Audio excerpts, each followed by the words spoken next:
కర్మ సూక్ష్మాలు అర్థం కావు. అద్భుతంగా అడిగారు జై శ్రీరామ్ గురువు గారు, అగ్నిహోత్రంలోంచి ఎలా పుడతారు, అమ్మ కడుపులోంచి పుడతారు కదా, వివరించండి అన్నారు. అంత అద్భుతంగా వివరించారు కదా. ఆయన తపస్సు చేశాడు, బ్రాహ్మణులకు ఎంతో శుశ్రూష చేశాడు, సేవ చేశాడు. ఒక బ్రాహ్మణుని తెచ్చుకున్నాడు. ఎలాంటి బ్రాహ్మణుని తెచ్చుకున్నాడు? అలాంటి బ్రాహ్మణుని తెచ్చుకొని ఆయన యజ్ఞం చేశాడు. యజ్ఞం ఎలా చేశాడు, ఎంత నిష్ఠతో చేశాడు. అంత నిష్ఠతో చేసినటువంటి వారికి అగ్నిహోత్రంలోంచి కాదు, ఆకాశంలోంచి ఊడిపడ్డారు. మీకు ఇంకా చెప్పాల్సి వస్తే నేను ఒక ప్రశ్న అడుగుతాను. ఈ ప్రశ్న అడిగిన వారికి ఏం ప్రశ్న అంటే, ఆకాశంలోంచి ఇప్పుడు ఎండాకాలం రాళ్ళు ఎలా పడుతున్నాయి? ఆకాశంలో ఎందుకు పడుతున్నాయి రాళ్ళు? పడకూడదు కదా, ఎందుకు పడుతున్నాయి అంటే దాని వెనకాల చాలా కార్యక్రమం ఏముంది. సముద్రం నుండి నీరు తీసుకుంటుంది గాలి, వాయువు నీరు తీసుకొని దాన్ని గట్టిగా చేస్తుంది. గట్టిగా చేస్తే పదార్థం గట్టిగా అవుతుంది. మీరు ఇంకా జడగలరు ఈ పదార్థాన్ని. మీరు ఫ్రిడ్జ్లో అలసట నీళ్ళు పెట్టండి, ఎక్కువ కూలింగ్ పెట్టండి, ఏమవుతుంది? రాళ్ళు అయితే కావా, ఐసు మొక్కలు అయితే కాదు. మరి ఎలా అయింది చెప్పండి మీరు దానికి?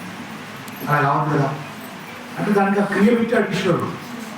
అంత చల్లదనంలో పెడితే అలా రాయి అయితే అలాగా మీదికి వెళ్ళి ఈ నీళ్ళే భూమికి వెళ్ళి గాలి రూపంలో మీదికి వెళ్ళి అవి గడ్డలు కట్టాయి. అక్కడ చల్లటి దాన్ని గడ్డలు కట్టేసి అప్పుడు ఆ గడ్డ వదిలిపెట్టుంది, మేఘాల రూపంలో వదిలిపెడితే మనకి ఇక్కడ రాళ్ళు అని అంటున్నాం.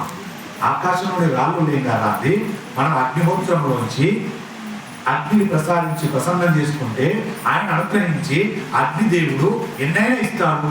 ఇవ్వకూడదని చెప్పడానికి నువ్వెవరు? నీకేమధికారం? అలా ఎలా వచ్చారో అడిగారు. అడగడంలో తప్పలేదు, కానీ సందేహం కావాలి. నీకు సర్వస్వతంత్రుడు, నీవే అగ్నిహోత్రుని కోరుకో, తపస్సు చేయి, అదే అగ్నిహోత్రుని కోరుకుంటూ ఇచ్చేస్తారు. ఇంకా మీకు అర్థమై భాషలో చెప్పాలంటే, మీ నాన్నగారే ఉన్నారు, మీరిద్దరు ఉన్నారు.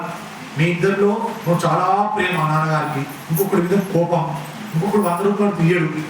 కానీ నువ్వు వెళ్ళి ప్రేమగా దండం పెట్టి కాలు మొక్కినానా, ఒక 100 రూపాయలు అవసరం లేదు, నేను ఫలానా బుక్ తెచ్చుకుంటాను, ఒక గ్రంథం కొనుక్కుంటాను నాన్న, మీకు నాన్న దండం పెట్టి వినయంగా కాలు మొక్కి అడిగావు. ఆయన ప్రస్తుడే ఇచ్చాడు.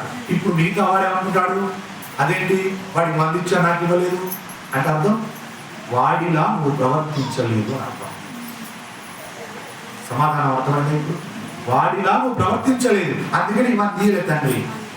ఆ అగ్నిహోత్రంలోంచి ఎందుకు వచ్చి దైవవించడంటే అగ్నిహోత్రుడు సంతుష్టుడయ్యాడు. ఆ ద్రుపదుడు చేసిన పూజకు సంతుష్టుడయ్యాడు. సంతుష్టుడై ఆయన నువ్వు కోరిన కోరిక ఏంటిది, అమ్మాయి కాలేదా, ఇదో ఇచ్చాను అన్నాడు. అది అర్థం ఈ ప్రశ్నకు సమాధానం. అందుకే మహాభారతాన్ని ఎప్పుడైనా మనసు ఎక్కడ పెట్టి వినకండి, దయచేసి మనసు ఇక్కడే పెట్టి వినండి. ఒక్కొక్క పదంలో పోతుంటాయి ధర్మ సూక్ష్మాలు, దయచేసి పట్టుకోండి. జై శ్రీరామ్. ధర్మ సందేహాలు చాలా తక్కువగా వస్తున్నాయి, సంతోషమే.